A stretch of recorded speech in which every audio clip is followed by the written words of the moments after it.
नमस्कार दोस्तों, आप सभी का आपके अपने YouTube चैनल में फिर से एक बार मैं स्वागत करता हूं। आज के इस वीडियो में मैं आपको पूरे जो पीछे देख ही रहे हो मैं क्या बताऊं इसके बारे में। ये है लाखिना अथर्त खुयला के कोट अथर्त दुर्ग के बारे में विस्तार से हम क्या करेंगे, चर्चा करेंगे। ठीक है, तो आप बने रहिए अंत तक और मैं आपको इस पूरे कोर्ट के अंदर के पूरे कक्ष के बारे में भी चर्चा करूंगा कि क्या है इस कोर्ट के बारे में घटनाएं पूरी एक बार चर्चा करेंगे। तो बने रहिए आप हमारे साथ। शुरू करते हैं आज की इस स्टोरी के बारे में। देखा जाए तो इस कोर्ट का निर्माण 200 साल पहले राज दरबारी अर्थात रियासत काल में हुआ था।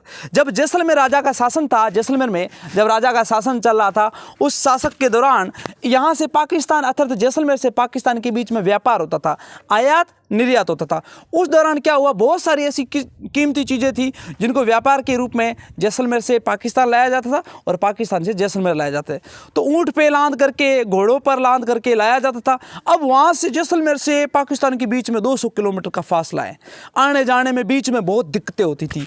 तो रहने के लिए उनके पास क्या था, कोई आवास नहीं था, कोई आशियाना नहीं था। इसलिए क्या हुआ, इस कोर्ट का जब निर्माण होता है ना, इस कोर्ट के पास में दक्षिण की ओर एक छोटा सा उस समय गाँव था। 200 साल पहले कुछ एक घर थे जिसमें हिंदू, मुस्लिम और भी जाति के बहुत सारे लोग यहाँ पे रहते थे। तो यहाँ से जब दरबारी गुजरे इस कोर्ट इस गांव के पास से, तो उस समय उन्होंने इस पहाड़ी को देखा जिसे हम वर्तमान में लाखिना की पहाड़ी के नाम से जानते हैं। इस पहाड़ी को देखा तो उन्होंने सोचा कि क्यों ना इस पहाड़ी के ऊपर एक छोटा सा कोर्ट का निर्माण किया जाए जो हमारे आने जाने के लिए, रिवाज के लिए एकदम आशियाना के रूप में, हमारे मतलब सुरक्षा और आशियाना के रूप में हमें ठहरने का एक स्थान हो जाएगा। तो उन्होंने क्या कर दिया, बाद में इस खुयला के अर्थात लाखिना के ही पहाड़ी के पत्थरों को ही ला करके इस दुर्ग का निर्माण करवाया। ये जो आप पत्थर देख रहे हो ये इसी खुयला के ही है। खुयला की पहाड़ियों से ही ला करके इसका निर्माण करवाया गया 200 साल पहले। जब निर्माण हुआ तो उसके बाद यहाँ पर हाकिम रहता था, जो राजा थे जैसलमेर के, उनके हाकिम है वो यहाँ पे रहते थे। जैसलमेर से पाकिस्तान का जब व्यापार होता था, वो क्या होता है, कुछ व्यापारी पाकिस्तान से जैसलमेर की ओर हल्दी की कुछ बोरियां लेकर के ऊँट पर लाद करके ला रहे थे। जब बारिश का मौसम था तो वहाँ पर गर्मी के दिन थे, तो वहाँ पे ठहरने के लिए यहाँ पे आए, कोर्ट में रुके। रात हुई तो उन्होंने क्या किया, जो बोरियां थी हल्दी की वो बाहर ही रख दी कोर्ट के जस्ट। ये अभी मैं खड़ा हूँ ना, ये कोर्ट का जो मेन गेट है ना वहाँ पे खड़ा हूँ, इसके जस्ट यहाँ बाहर रख दी और एकदम भयंकर बारिश हो गई। वो तो क्या हुई, जो व्यापारी थे वो एकदम थके आ रहे थे, पाकिस्तान से आ रहे थे, 100-150 किलोमीटर दूरी तय करके आए थे, वो तो बेचारे सो गए अंदर। सुबह जब उठे तो भयंकर बारिश से क्या हुआ, जब नदी आए जिसे हम नाए बोलते हैं, उसने क्या कर दिया, चारों तरफ पूरा पानी फैला दिया इस कोर्ट के चारों तरफ। ये कोर्ट जो बना हुआ ना, ये खुयला गाँव के उत्तर दिशा में बना हुआ है और इसके चारों तरफ की जो भूमि है वो एकदम समतल है। जब बारिश होती है ना तो चारों तरफ पानी ही पानी छा जाता है। तो उस दौरान क्या हुआ, जब बहुत ज़्यादा बारिश हुई तो ये जो हल्दी थी वो पिघल करके पूरे इस खड़ीन में फैल गई, पानी पानी में फैल गई और पानी कैसा हो गया, पूरा पीला हो गया। और बेचारे व्यापारी सुबह उठे तो उन्होंने पूरा दृश्य देखा, व्यू देखा चारों तरफ का, तो पूरा क्या हो गया, पीला पानी पानी, पूरा पीला पानी हो गया। उन्होंने सोचा हमारी हल्दी तो गई। उसके बाद की घटना क्या होती है, वो तो बेचारे चले गए। अब गांव वालों को जैसे ही पता चलता है कि ये जो हल्दी के यहाँ पे पौधे निकल रहे हैं, तो उन्होंने क्या कर दिया, खेती करना चालू कर दिया। चारों तरफ बाढ़ लगा करके खेती की और उसी जगह उसी स्थान पर देखा जाए तो बाद में पूरी 1 लाख रुपये की क्या हुई, हल्दी हुई। और जैसे ये जो सूचना है यहाँ पे के हाकिम को मिलती है तो हाकिम कहते हैं कि वाह खुयला के वासियों अर्थात लाखिना के वासियों, आपने इतनी मेहनत की और इस हल्दी जो बिखरी हुई थी इसको आपने इकट्ठा करके 1 लाख रुपए में बेचा, इसलिए इस गांव को अर्थात इस कोर्ट को लाखिना का नाम दिया गया। अर्थात खुयला को क्या नाम दिया गया, लाखिना का नाम दिया गया, जो आज तक भी प्रसिद्ध है इस लाखिना का। इस कोर्ट के बारे में एक और इम्पोर्टेंट चीज़ क्या है, जो भी बाहर से मेहमान इस खुयला गांव में आते हैं ना, तो सबसे पहले वो उत्तर दिशा की ओर देखते हैं। मैं भी देखता हूँ, हमारे गांव के सभी बुजुर्ग सारे देखते हैं, जो भी उत्तर दिशा में देखते हैं ना तो उन्हें ये कोर्ट दिखता है जो बहुत ही जर्जर अवस्था में है। सबके मन में आता है क्यों ना इसका एक बार पुनः निर्माण किया जाए, वापस वो पुरानी स्थिति में यादाश्त ताजी हो जाए, प्राचीन काल में इस कोर्ट का कैसा दृश्य था, देखने में कैसा था, काश वो वापस उसका निर्माण उसकी तरह पहले जैसा था वैसा हो जाए। सभी देखते हैं, तो जब जो देखते हैं ना वो अलग से कुछ हर किसी के माइंड में थिंकिंग आती है कि काश इस कोर्ट का दोबारा निर्माण हो जाए। उसके बाद क्या होता है, मैं आपको आगे की ओर कहानी बताऊँ तो जब देश को आज़ादी मिलती है। देश को आज़ादी मिलने के बाद क्या होता है, यहाँ से जो हाकिम थे वो तो चले जाते, क्योंकि देश को आज़ादी मिलने के बाद क्या थे, और राजा है, और राजा ने, जैसलमेर के राजा ने क्या कर दिया, राजस्थान में विलय कर दिया।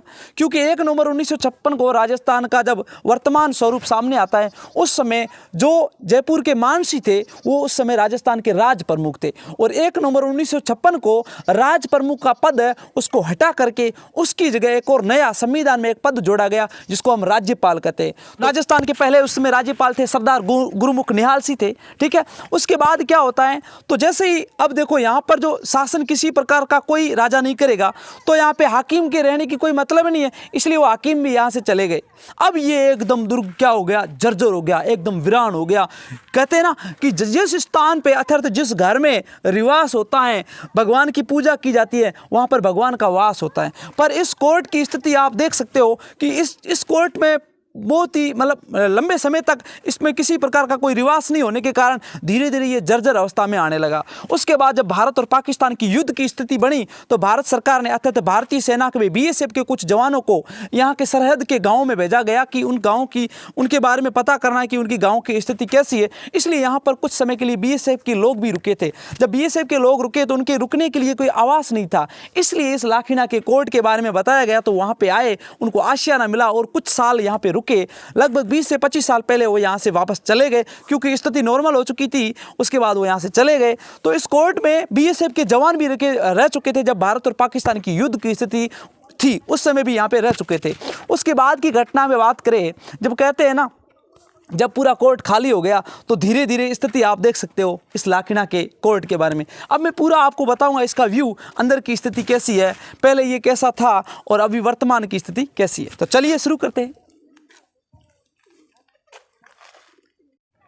लो, देख सकते हो आप हमारे लाखीना के इस कोर्ट के बारे में। मैं आपको पूरा अंदर से व्यू बताऊंगा कि कैसा दिखता है। देखो, अंदर पेड़ पौधे भी लग गए हैं, क्योंकि काफ़ी टाइम के बाद इसमें कोई रिवाज नहीं होने के कारण इसमें काफ़ी संख्या में पेड़ पौधे भी है। देखो, ये है मेन दरवाज़ा।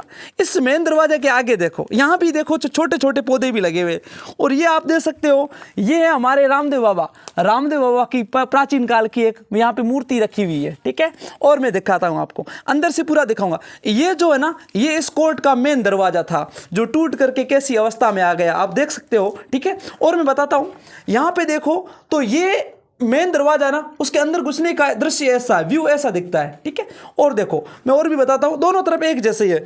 अब ये वर्तमान में स्थिति देख सकते हो, टूट चुके हैं पूरे, एकदम पत्थर देखो आप, ठीक है, एकदम सारे टूट करके ऐसा इसका दृश्य हो चुका है। आगे मैं दिखाऊंगा, अंदर भी देखो आप, गंदगी भी बहुत सारी है, क्योंकि यहाँ पे किसी का रिवाज नहीं है ना, ठीक है। और देखो, और मैं बताता हूँ आपको अंदर के व्यूज़ के बारे में। देखो, सबसे पहले ये मेन है, ये मेन रूम है जहाँ पर जो हकीम है वो इसमें रहता था, ठीक है। तो मैं आपको इसका सबसे पहले दृश्य कराता हूँ, इसके बारे में बताता हूँ। देखो, ये बहुत प्राचीन काल का रूम बना हुआ है, इसके अंदर की दृश्य बहुत खतरनाक है। मुझे खुद को डर आ रहा है, मैं कैसे दिखाऊँ आपको। देखो, मुझे खुद को डर लग रहा है। देखो, अंदर की दृश्य बहुत अलग ही है, अलग टाइप की है। और देखो, यहाँ से इस टाइप का बना हुआ, ये बहुत प्राचीन काल का बना हुआ। देखो, ऐसा लग रहा है कि अभी गिर जाएगा, बहुत प्राचीन काल का। और देखो, ये देखो, अब ये कुछ साल पहले एकदम सही था। मुझे याद है कि इस कोर्ट के अंदर में जब पहले आया था उस समय ये पूरा एकदम सही था, पर धीरे धीरे आप देख सकते हो इसकी स्थिति बहुत ही खराब, एकदम खतरनाक और देखने में बहुत भयानक हो गई है। अब देखो, अंदर का मैं व्यूज़ बताता हूँ, मुझे खुद को डर आ रहा है, मैं आपको बता रहा हूँ जो चीज़ें, ठीक है। देखो, अंदर भी देखो, बहुत खतरनाक है, ऐसा लग रहा है कि अभी मेरे ऊपर गिर जाएगा, क्योंकि इसका व्यू देखने में बहुत खतरनाक है, ठीक है।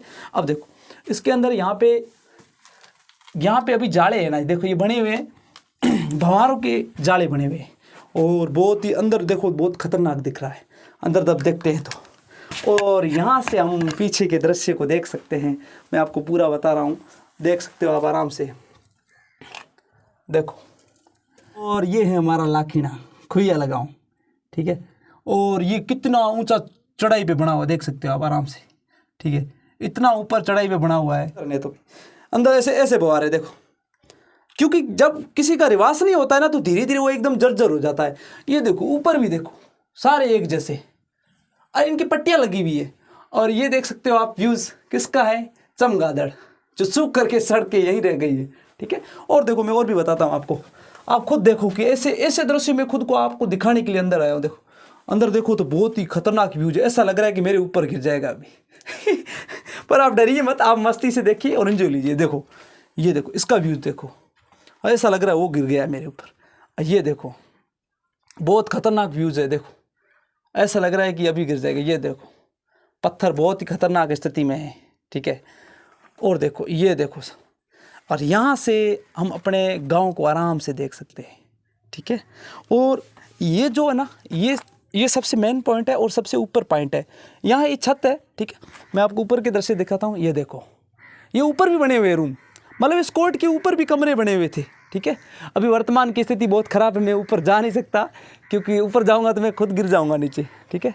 अब देख सकते हो इस खुयाला के लाखिना के बारे में, देखो बहुत ही सुंदर है। अभी भी देखा जाए तो गांव का तो बहुत विकास हो गया, बहुत डेवलपमेंट हो गया, पर इस दुर्ग के बारे में जब देखते हैं तो बहुत दया आती है कि काश इस दुर्ग का भी दोबारा निर्माण हो जाए। देखो यहाँ पे बीच में ये लकड़ी की लगी हुई है, लकड़ी लगी। अब देखो ये बहुत ही खतरनाक, ऐसा लग रहा है ये पत्थर अगर नीचे गिर जाए तो ये पूरा नीचे आ सकता है, ठीक है। अंदर का दृश्य मैं दिखा नहीं सकता क्योंकि बहुत खतरनाक है, और आगे वाला दृश्य दे रखा है, इसके अंदर हम जा नहीं सकते क्योंकि मुझे खुद को डर लग रहा है, इसके अंदर पता नहीं क्या है, ठीक है। और देखो आपको मैं यहाँ पीछे से व्यू दिखाता हूँ कैसा दिख रहा है, ठीक है, पूरा बताऊँ। ये देखिए साइड से कैसा दिख रहा है आपको, मैं पूरा दिखा रहा हूँ। ये पहाड़ी है लाखिना की पहाड़ी। अब ये ऐसा लग रहा है कि ये मानो अभी गिरने वाला है मेरे ऊपर ही। इसके ऊपर कुछ पक्षी भी बैठे हैं, कबूतर, ठीक है, और ऐसा लग रहा है कि ये मेरे ऊपर भी गिरने वाला है। और ये आप व्यूज़ देख ही सकते हो इस कोर्ट के। वैसे बहुत ही सुंदर था, पत्थर भी हमारे गांव के बहुत सुंदर है। ये देखो आगे का दृश्य है, जो यहाँ पे मतलब जो चढ़ने के जो सीढ़ियाँ होती है ना वो भी ख़राब हो चुकी है, टूट चुकी है एकदम। तो ये देखो अंदर एकदम वीरान, एकदम अलग टाइप का लगता है, ऐसा लगता है कि हम कुलदरा में आ चुके हैं, पर यहीं पास में हमारा गांव है। तो उम्मीद करता हूँ आपको ये वीडियो बहुत पसंद आया होगा, और मैंने आपको जो भी इस कोर्ट के बारे में था वो पूरी एकदम घटना के रूप में सारी चीज़ें क्लियर कर दी, बता दी। और भी कुछ मुझे मिलता है तो वो मैं ज़रूर आपसे शेयर करूँगा। राज्य सरकार ने एक योजना भी निकाली है जो टूरिस्ट विभाग के अंतर्गत आती है कि प्रत्येक गांव में एक टूरिस्ट पॉइंट होना चाहिए। जो भी उस गांव में मेहमान आते हैं उनके देखने के लिए कुछ न कुछ होना चाहिए। तो हमारा तो ये कोर्ट है, काश इस कोर्ट का क्या हो, पुनः निर्माण हो जाए। और आपका अगर साथ रहा तो हम और आप मिलकर के इस कोर्ट का पुनः निर्माण जरूर करेंगे। अगर आपको हमारा वीडियो पसंद आया हो तो प्लीज़ एक बार लाइक और शेयर और सब्सक्राइब करना ना भूलें। थैंक यू एंड धन्यवाद।